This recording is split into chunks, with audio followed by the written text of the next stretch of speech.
kacaturkeun poe isukna isuk-isu keneh si komod geus udang gura giru manehna ganti pakaian paragi ulin geus kitu leos ka dapur nyokot urek leos ka sawah kiduleun lemur ngurek heula mapai-mapai galengan sawah sanggeus meunang 2 siki menang dua beuleuh teh para mitra manehna gancang hanyat henteu balik ka imah tapi ngagidig leumpang ngajugjug ka lemur Cikuya.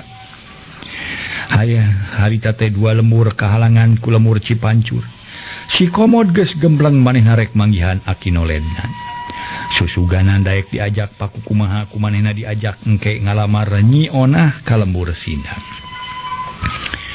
Kaayaan di lembur Cikuya mangsana beurang estu mata kuas. Me pating perele patemalan jeung sora hayam.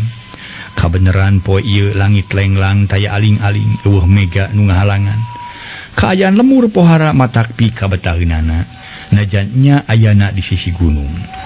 Atuh geus jadi kabiasaan pikeun si lemur mah nanti beurang sok arinit ka kebon atawa ka sawah. Anu araya di imah teu biasa.